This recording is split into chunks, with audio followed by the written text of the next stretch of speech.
Hi, this is Tamsen Granger. This is Dan Abuhoff. With Tamsen and Dan, read the paper on Sunday, September 9th, 2018. Yes, it's Erev Rosh Hashanah. It's Happy New Year to people. Oh, okay. Yeah. Shana Tova. Oh, super, Tamsen. Very good. Yes, okay. And so that's exciting. Yes. And the other excitements of the weekend have been that we have done another bike ride. Another monumental bike ride. The Sourlands Spectacular. That's right.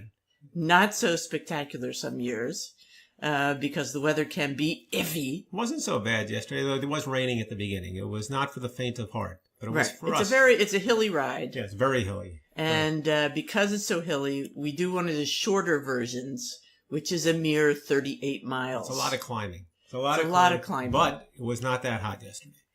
And but you know, it still did feel like quite an achievement. Yes. I know it was. We were proud of ourselves. I was not. It's not my legs got tired. Not really gassed, but a little lightheaded. It was a lot. It was a lot. It was tough. Well, but you know, the temperature, even though we were damp to start with, the temperature in the 70s made it quite enjoyable compared to when the temperature's in the 90s, it can be, as it was a couple of days ago. And I get to be the guy in the race with the most old school bicycle. Yes, you have a vintage bike at this point. Vintage bike, yes. Yes, but surprisingly enough, and we do this to keep in shape, right? Surprisingly enough, they say that cycling is not one of the tip-top exercises. Is that right? For longevity. No? Do you know what is? What? Tennis. Oh, tennis. Well, we'll talk about people who play tennis apparently live longer. Is that right? Than other people. Maybe they just feel like they're living longer.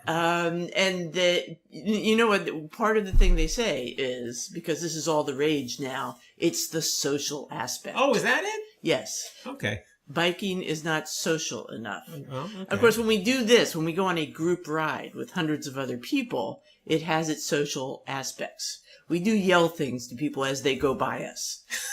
Not always repeatable things. No. So, that's interesting. Social, huh? Well, okay. Speaking of tennis. All right, speaking of tennis. So, we mentioned last week that Sadie and I had been at the tennis tournament, U.S. Open, on Saturday, which was very interesting. And the tournament has progressed. And the big story of the tournament, well, there are two big stories. The one until yesterday was this. It was hot. It was super hot. Humidity was almost debilitating. And the tennis became a game of attrition rather than a game of tennis. In those big enclosed stadia and in the ones out in the so-called fresh air. Yeah. It's hard to breathe. It's hard to do strenuous activities. Well, but here's why it's a little harder. I mean, look, people have been playing tennis in the summertime for a long time. And the hottest tournament, frankly, is usually not the U.S. Open, but the Australian Open, where it can be quite hot. But the tennis players are bigger now. Here's something. 5 of the 16 men in the fourth round of singles at the U.S. Open were at least 6'5". Oh, 6'5" and taller? Yeah. And I know Kyrgios, the bad boy we talked about last year, was more interested in basketball. He's like a basketball size. No. There are tall players. And in the women, 7 of the 16 women in the fourth round, 7 were at least 5'10". At least 5'10". This is a change. When you talk about the winners of the past, the Tracy Austins, the Chris Everetts, they were 5'5", 5'6". People thought Navratilova was enormous. She was 5'8". Okay. Oh my goodness. All right. So this is people are a minimum of 5'10". Well, there are advantages to that in terms of the power game, and these players obviously have been succeeding, but not in the heat. All right. So the question is, who managed to survive? Who's a big player in the heat? And there's one who did. And that is Juan Martín del Potro, who will play in the final today against Djokovic. And why do I say that? He's 6'6", weighs 214. And you might say to yourself, how did he survive in the heat? And the reason is that his big semifinal match, or it was the quarterfinal or the quarterfinal match, because he got by Nadal and Nadal had to retire. But his big quarterfinal match in the terrible heat was against a player even bigger than he is. That's the trick. he played against John Isner. John Isner's not 6'6", he's 6'10". Oh my gosh. He weighs 240 pounds. They quoted him after the match that he lost to Del Potro. He said he used 11 shirts during the match, rotated several hats, and estimated that he lost 10 pounds. So it's not just how big you are, it's how big your opponent is. So the heat really makes it harder for a big person to move? Really? Yeah, and I can go on, but Isner goes on and on saying it's a big factor for him, for a man who weighs 240 pounds. So much so that the next closest guy to him is Del Potro, is 6'6", and sometimes he watches Del Potro's matches in other tournaments and sympathizes with him if he's dealing with a hot day. Mm-hmm. But it's one of those rare events that you have 6'6" playing 6'10". So the bigger size of the players really worked against them in this tournament. Right. And yet it's cooler now. So you have Del Potro in the final against Djokovic. And so I'll tell you right now, I think Del Potro will win. But we'll find out. We won't know. People will know when they listen to this. But that was the one big story, was the heat. The other big story, obviously, was the Serena Williams controversy yesterday. You and I watched that live. Right. We meant to go to the movies, and we could not leave Serena and Naomi. And everyone knows the story, basically that Serena Williams was heavily favored to beat Naomi Osaka, who was the 20th seed. And in fact, it never played out that way. And then Serena ended up with a huge controversy with the umpire and lost a point and then a game and flew into a rage and lost the tournament. And I don't want to go into the depth because a lot of people are talking about this. You don't need us for that. But to me, it's pretty simple. And I mean this in the best possible anti-sexist way, because I know Serena's talking about sexism. Serena Williams is not a good loser. Okay? Now, why do I say that that's not a lot of great people, a lot of great athletes. That's are not exactly good losers. right. That's why they end up winning that a lot. That is exactly because they right. won't let themselves So lose. John McEnroe was not a good loser. Jimmy Connors, not a good loser. Tom Brady, football quarterback, not a good loser. Muhammad Ali, not a good loser. It's part of the deal. What happened yesterday is Serena Williams came out to play an opponent that she assumed that she would beat easily. A woman who's 20 years old and 20th ranked. A rookie in terms of the Grand Slam. And what happened was exactly the opposite happened. Osaka handled her 6-2 in the first set. It was a runaway. And once Serena Williams saw that it wasn't going her way, for sure, when she was broken back in the second set, she blew up. She didn't blow up because of the umpire. She blew up because she couldn't stand losing to this woman. Now, it got taken out of the umpire. So I think it's that simple. Again, that's part of being a champion often. And Serena Williams is a great champion. Let me say this. Yeah. I was impressed by Serena during the awards. Right. When she turned that crowd around and basically said, shame on you, because the crowd was booing. Let's not ruin this moment for this young woman who is a champion. Yeah. Let's focus on the positive. She did. That was mature. That was a champion. Yes. Say that. She pulled herself together for that. Yes. And as I've said several times before, I mean, we're looking at how Osaka reacted and we're saying, well, she's very young and she's awkward, but she's also to some extent from a different culture. Right. Okay. And so, how, somebody brought up in Japanese culture, is going to perform in public in such a situation is different. But kudos to her for maintaining her composure during all the hoopla. Of that match. It was a real contrast. Really showed a lot of strength. But it was just too much for Serena to swallow. So in any event, there's a lot going on museum-wise. I know there was the fire in the Brazilian museum. Yes. And people are still talking about that and the huge losses. It was the Brazil National Museum with all kinds of anthropological, archaeological treasures that, now cannot be used for any kind of research going forward, aside from just, having the collection. The other big controversy is that it was in such terrible shape and that people knew about it for a very long time, have been bringing it up since the 1950s. Right. And that it's not just a matter of mismanagement. People have been blaming the museum management, and the museum management is saying, yes, but our budgets were cut tremendously, and there were all kinds of snafus trying to raise money. They would ask for money for coming up with a fire suppression system. Right. But didn't ask for money to install it. Well, and then had to go back to the table and ask for more money to install it. This all took years, a lot of bureaucracy.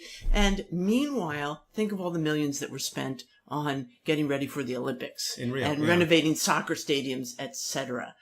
So the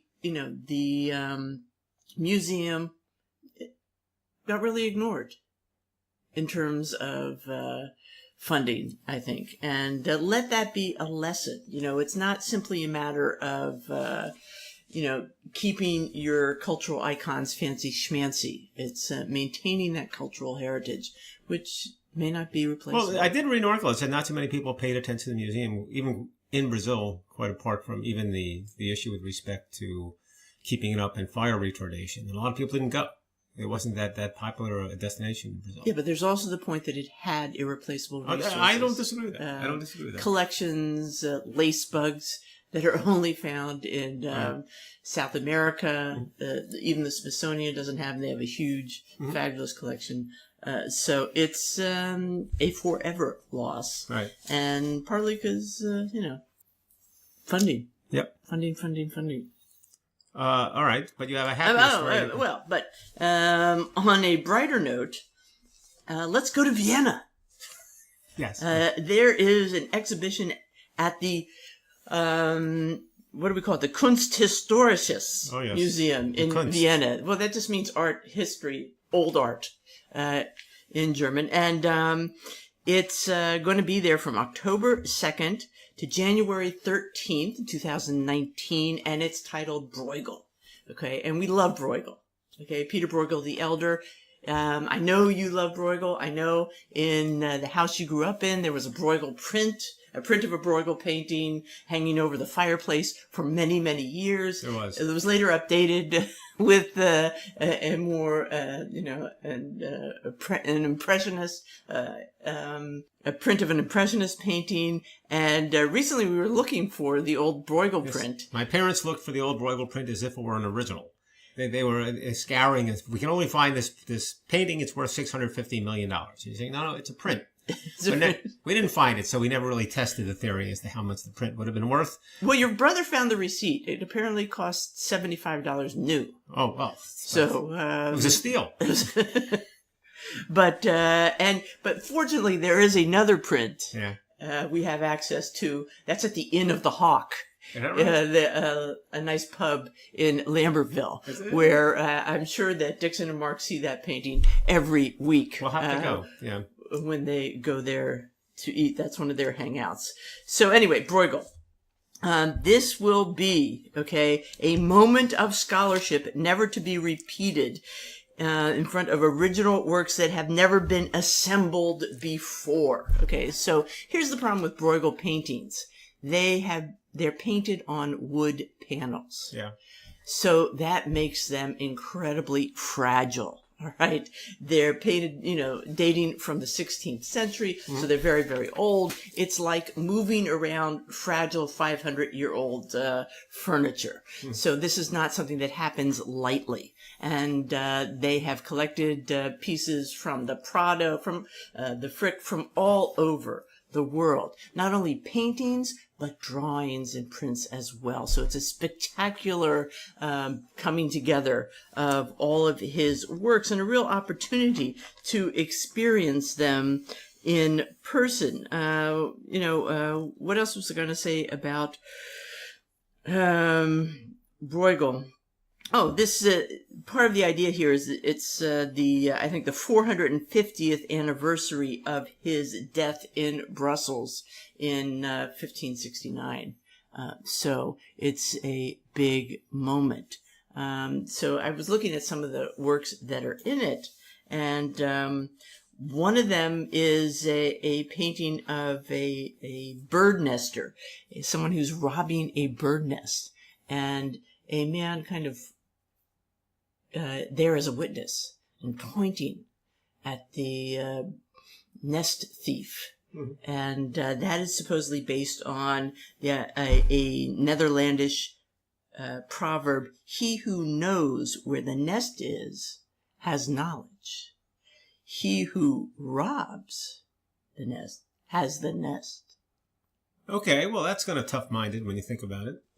Well, I didn't. Well, we could talk about what that really means. I think it kind of means that the person who knows who's robbing the nest, who's kind of watching all of that happen, is somewhat has more power. Really? Because he has now power over the nest robber guy himself. Well, maybe. Depends on how it plays out. But yeah. Anyway, that's supposedly kind of a religious, has religious connotations as well. And then there's a really kind of weird drawing of beekeepers in these big gowns and hoods. And they look kind of otherworldly and very scary. So fun stuff. We ought to go to Vienna. Yeah, we got time. It's in the fall of 2019. And what a great city, an interesting place to be. Okay. All right, But enough about art. Yes, so football season. That's right. And finally, it feels like football season. It's 56 degrees but it doesn't feel like here football. in downport, it's the first downtown week. Lineport. It's hard to get into it. But in any event, here we I'm into it. All right, good for you. Well, in any event, there's an interesting article in the Wall Street Journal, which I think is actually right. It's called "The Rise of the NFL's Mediocre Quarterback," and it's kind of an interesting theory, which is that you don't. Are we naming names? Yeah, sure. That seems mean. I'll tell you who they are in a second. You don't need a great quarterback to win anymore. As a matter of fact, the design doesn't work, and the design's important because there's a salary cap. And how much of the salary cap do you want to put on your quarterback? Can you win with a mediocre quarterback? And you can. So 3 of the 4 quarterbacks who were finalists last year, were not named Tom Brady, were Nick Foles, who won it for the Eagles, Blake Bortles of the Jacksonville Jaguars, and Case Keenum of the Minnesota Vikings. Those are mediocre quarterbacks. And Tom Brady, frankly, passes on a big piece of his salary, so the rest of the team will be stronger. You build a team now with a mediocre quarterback, and you have the so-called short passing game. And that doesn't require too much of the quarterback. That's really the formula, which is kind of interesting because you see a lot of brouhaha in New York about the opportunity to draft a so-called franchise quarterback, and the Jets ended up with Sam Darnold, and there were other quarterbacks that the Giants miss out. That's not the formula anymore. That's why the Giants passed, in my mind. And that's why they went for Barkley instead That's why they went for Barkley. Yeah. And so the controversy last week was the Giants cut a fellow named Davis Webb and kept Kyle Lauletta, who they just drafted, a 4th rounder out of Lafayette, who we mentioned before. What's Davis Webb's greatest strength? Strong arm. What's Kyle Lauletta's greatest weakness? Not a strong arm, but good decision making. And what do they want the mediocre quarterback to do? Throw short passes. That's the plan. Within a year or two, as we predicted earlier, I'll say it again, Kyle Lauletta will be the quarterback of the Giants. He will not make that much money, and he'll be spending the money on other players on the team. And Manning may have the health to play for several years more, but they won't want to pay his salary. I wouldn't be surprised if at the end of this year they work something out because they can't devote 20% of their payroll to Eli, much as they like him. But in any event, mediocre quarterback, that's the future. Anything that's mediocre, that's the future. It's a certain attraction. Really? Yes, sir. Really? Mediocre? Is that something to aspire to? Well, it's a necessity with a salary cap. All right, so you threw another article at me because I'm in charge of food and beverage, I guess. And almond milk. And almond milk. And so there's still, this is an enormous article in the New York Times this week about milk and, almond milk, and can you call it milk? And the commissioner of the Food and Drug Administration, Dr. Scott Gottlieb, ended a panel discussion with the phrase, "an almond," he said casually, "doesn't lactate." So apparently you need to be something that lactates to be milk. And the the non-lactating milk products are not going down without a fight. No.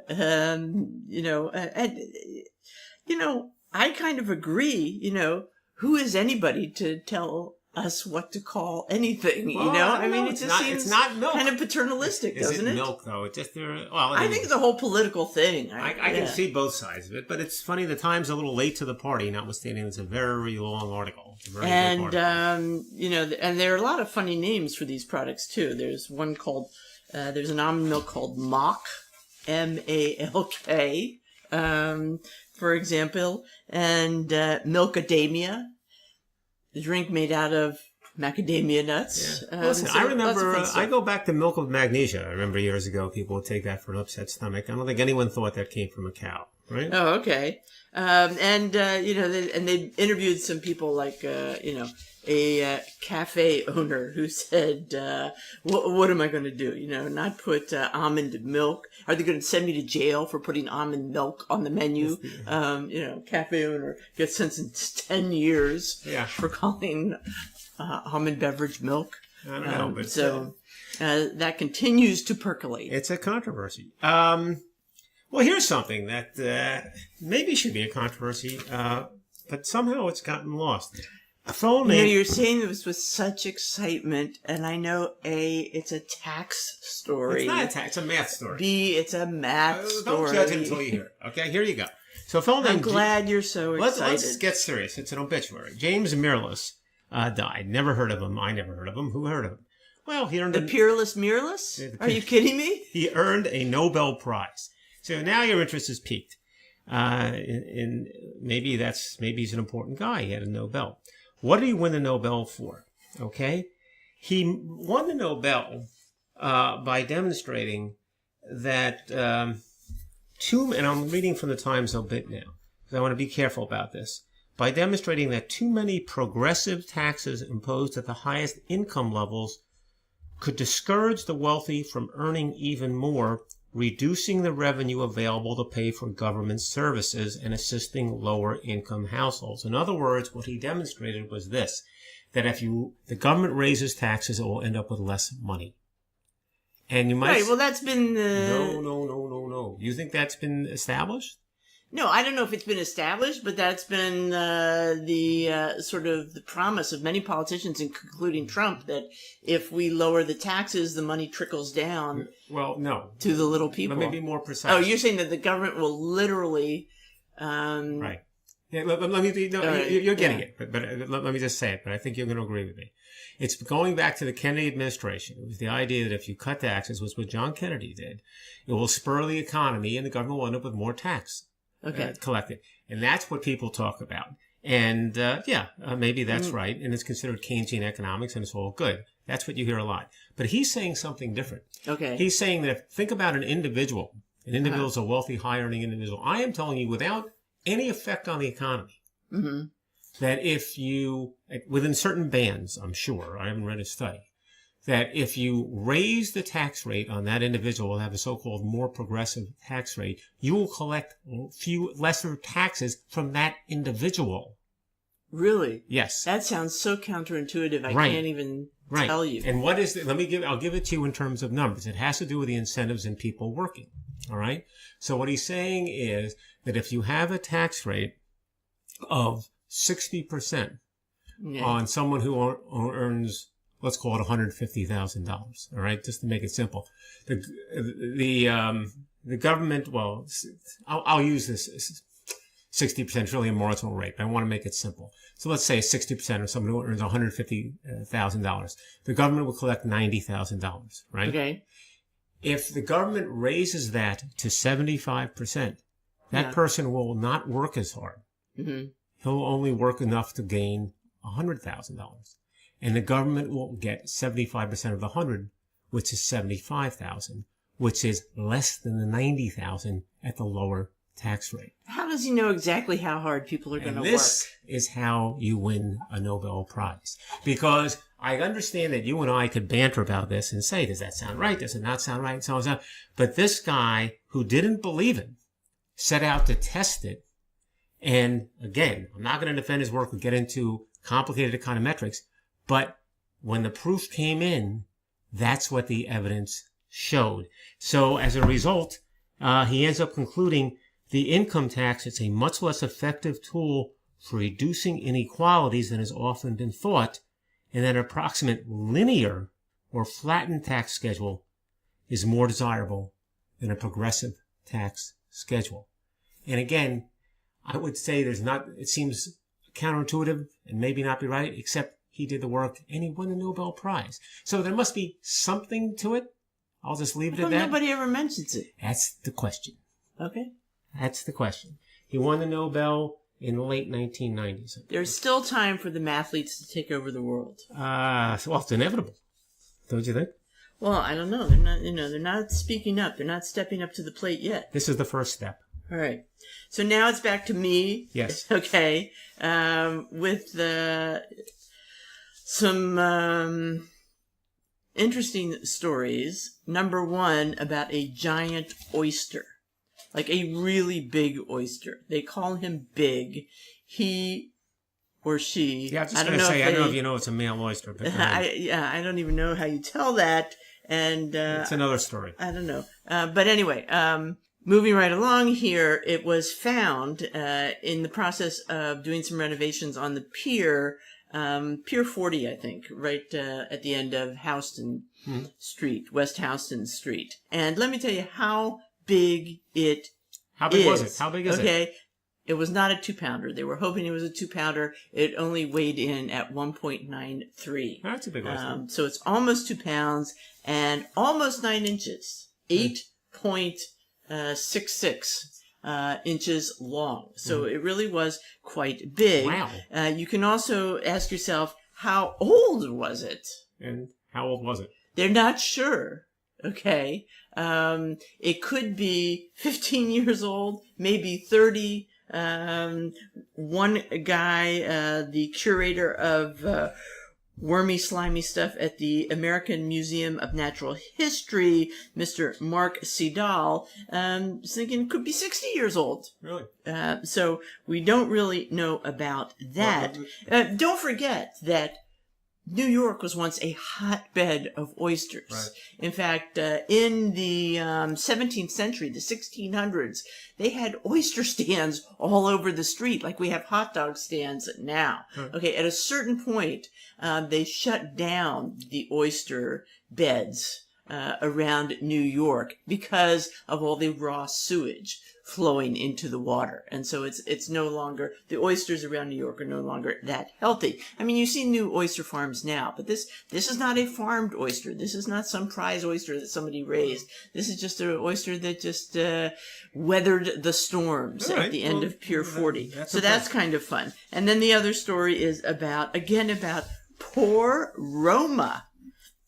Rome, Italy is besieged by seagulls. Okay, enormous, aggressive, killer seagulls. Killer seagulls. The story starts out with a woman waking up during a home invasion. Really? Okay, she hears all this ruckus in her kitchen. She runs in. A giant seagull has flown in the window and is going through her garbage. Oh my God. She throws things at it. It won't leave. It attacks her. She eventually leaves the kitchen, closes the door, and wait till he's done eating and flies away. Seagulls have been known to do things, the Pope has a thing where he goes out on, throws some peace doves out his window. Right. And during one ceremony in 2014, when he did that, a seagull swooped down and grabbed and ate the peace doves. Seagulls eat doves? Yes, and they eat pigeons. There are videos of them swooping down and grabbing rats. Even so, they're all over the place. And the authorities say, the experts say, that as long as people are just randomly throwing trash around and tourists are feeding the seagulls, they are not going to leave Rome. So that is another sort of headache for the poor seagulls. They don't eat oysters. Mayor of Rome. No, they don't eat oysters. Seagulls. I think they eat anything. I think we used to call They can't get the blue shells jays open. rats with feathers, and I would call seagulls are pretty much rats with feathers. Wow. All right, so this is story. Well, there's two stories here. One is the story that got a lot of attention is that the lost ruby red slippers of Judy Garland and the Wizard of Oz were recovered, and they've been lost for some time. Oh, such a relief. Yes, but there's not even the details about it because it's an insurance story at this point. The insurance been paid off. The insurance recovered it. So it's not that interesting. But here's something that is interesting. Headline, baseball mitt lost in 1978 is recovered in a thrift shop. Julie and Michael Lisi in their early 80s have retired to Jupiter, Florida. They lived earlier in Willoughby, Ohio, where they raised their son, Christopher Lisi, who's now 40 years old. Well, in any event, the senior Lisis were doing some shopping in a flea market in Jupiter. And what do they come across? But they come across an old baseball glove, and the name on it is Christopher Lisi. So that's kind of unbelievable. Yes. So Christopher grew up in Ohio. Yeah. And his baseball glove ends up in Jupiter, Florida. And it ends up in Jupiter, Florida. That's strange enough. And even stranger that the parents end up finding it by accident in the store. The woman, Ms. Lisi, the senior, the mother, breaks into tears. She immediately understands the connection. She recognizes the scrawl of Christopher Lisi, her son. They call him on the phone to tell him what's going on. He very crisply responds, buy it. And here to me is the best part. So they bought it, right? Now, you're going to might ask what they paid for the old baseball glove, 40-year-old glove. And the answer is $1.49. So we can start throwing out your old baseball gloves? Not the point of the story. Here's the point of the story. $1.49. This is what clearly happened. What clearly happened is that Julie Lisi says to her husband, Michael, we must buy the glove. And he said to her, let me handle this. No one has $1.49 on an old baseball glove. The price must have been $5. He must have walked up to it and said to the person selling, $5, it's kind of a lot for an old baseball glove, don't you think? And then they haggled back and forth, and he got him down to $1.49, and then he bought it. That's the best part of the story for me. That's the story. That's part of the story you made up. It is. That's why it's the best part. It's the best part because that's the kind of bargaining that you need. $1.49. Yeah, that's a crazy story. It doesn't make any sense. I thought the story was going to be about some long lost amazing glove that belonged to somebody famous. No. It was just a sentimental value. But think of it. What are the odds of that? It's a zillion to one. Okay, lovely story, Daniel. All right. So you have another. We will end with a story that really comes back to New Hope, Pennsylvania. Another coincidence, really. Yeah, so this is from the New York Times, and it's from the book review section, a column called The Literati, by Edward Sorrell, and it's subtitled Dorothy Parker's Arrival in Hollywood, and it tells the story of Dorothy Parker and her husband, Alan Campbell, coming to Hollywood, writing a bunch of screenplays for movies, etc. She's never really thrilled with the work she's doing, but as part of the perks of raking it in Hollywood, even though it wasn't satisfying work, they decide to buy a little getaway in Bucks County, PA. That's right. There you go. So remember that Bucks County during the 30s, I think they bought this house. First of all, Dorothy Parker was a famous writer. Yes, she was a writer. She's famous for hanging out at the Algonquin. She wrote short stories and maybe some plays too. She wrote a lot of stuff. Yeah. And I have some great quotes from her, such as, if you want to know what God thinks of money, look at the people he gave it to. That's good. Okay, and here's another good one. There